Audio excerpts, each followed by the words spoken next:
Now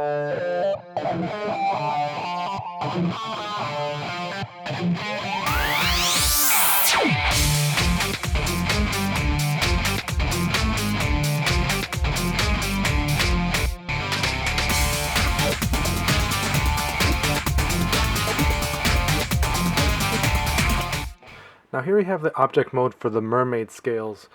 Now I say scales because the armor for the warriors of Poseidon are known as scales, as were Athena's warriors or saints. Hers are known as cloths. They're pretty much the same thing, just a different name for their armor. Now for Mermaid Thetis, her level rank was never actually revealed.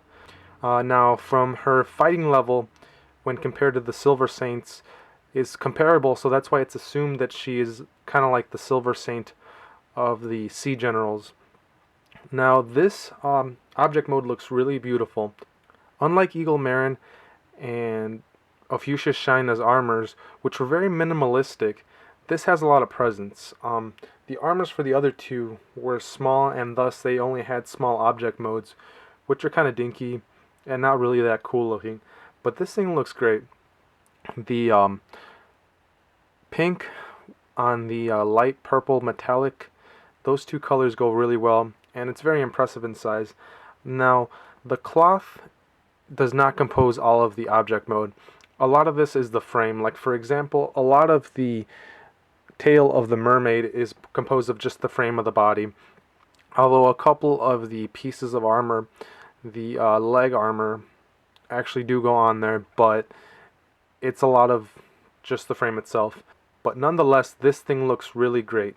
All around, really beautiful, really impressive looking cloth. And Bandai included this shiny rock structure to mount the mermaid cloth on if you're going to put it in object mode. And it holds it very well. But like I said, all around, this is a very good looking cloth, very full, and it makes a good object mode. So far my favorite object mode from the female saints. So now let's check out this armor and see how it looks on Mermaid Thetis. So here we have Mermaid Thetis wearing the mermaid scales, and it looks really good. I really like the metallic pink paint job on the armor. Looks nice, and she looks pretty much spot on to the way she does in the anime. Very good all the way around.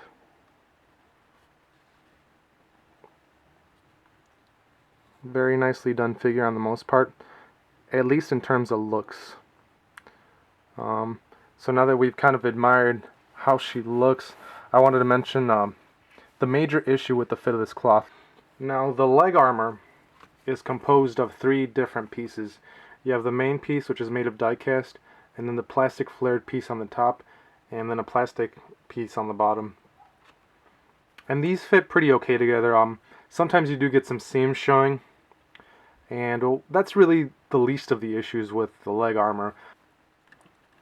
The top part actually comes out fairly easily with a slight touch. And what makes this even worse is the fit of the thigh armor on the figure is not the greatest either. So sometimes when you're handling the figure and apply a little bit of pressure, you can see it dislodges the armor fairly easily, and sometimes it'll just slide down. And as you can imagine, it's a pain in the butt getting in there and putting the thigh armor back on without actually bumping the top of the leg armor and dislodging that in the process. And sometimes this will actually even fall off, hit the top of the leg armor, and just dislodge it. Now here is Mermaid Thetis showing off a kneeling pose, and also showcasing some of the articulation of this figure. She does share the same body as Marin and Shina, the female saint body, but because of the fact that she's a little bit more armored, she isn't as free moving as Shina and Marin are. Mostly with regards to like the lower legs and the crotch area. You can't really sit her like you would Shina or Marin as well. I mean, you can kind of sit her, but not so much because she does have that crotch armor going.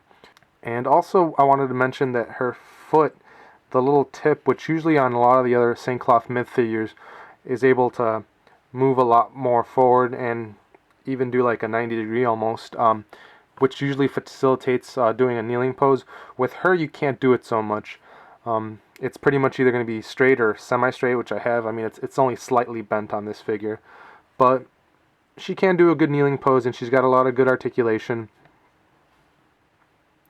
So it's a good figure in that regard.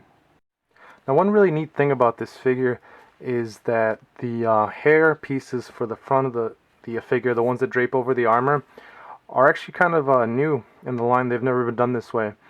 These are two separate hair pieces that plug into the sides of the head. Now, normally these hair pieces that drape over the front of the armor have traditionally been part of the front hair piece. They've been molded into one single piece. And this has caused some issues because it restricts the movement of the head. Usually the hair piece will hit on the armor and not let the head move much.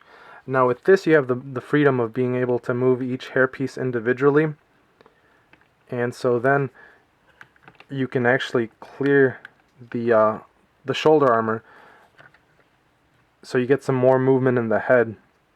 And that was really neat. This is the first time I've seen this in the St. Cloth Myth line, and I hope that they do this for further figures, because it does fix the problem of getting a good hair sculpt that flows over the armor without having it restrict the movement of the head. I know this has been an issue with other characters like Scorpio Milo. Now in the EX version of Scorpio Milo, they solved this by basically giving him less hair in the front, which kind of detracts from the looks of the figure, because Scorpio Milo has always been known for his long flowing hair. Now I just wanted to touch on the face sculpt of this figure really quick. It's a very beautiful face sculpt, and you actually get two faces for this figure. You have the serious looking forward face, and then, dun dun dun, you have the serious looking to the side face. So while it was neat that they included two different kinds of faces, it seems kind of a waste that they didn't give you an action, like kind of like a screaming face to go with her, or a different kind of face, instead of basically two of the same faces. Besides the two face sculpts that Mermaid Thetis comes with, she also comes with 5 sets of hands, which is a respectable number. 3 sets of hands that are armored, and then 2 sets of hands that are just plain. And besides the hands, she also does come with an extra hair sculpt, so you can display her without the helmet on, and you can show off her crazy 80s hairdo that she's got with the poofy hair going. So there you have her, Mermaid Thetis. A very beautiful figure with a very beautiful object mode. Quite honestly, one of my favorite object modes in a long time. A really good figure for displaying purposes. It was just a shame that the engineering wasn't quite as good as it could have been, so it's not really the kind of figure you want to handle. For me, it rounds off the collection of the Poseidon characters, since she is the last one to be released from that chapter in the Saint Seiya series. Definitely glad to have her. Beautiful figure. And it's good to just have a female character in general, because Saint Seiya, let's face it, is a sausage fest.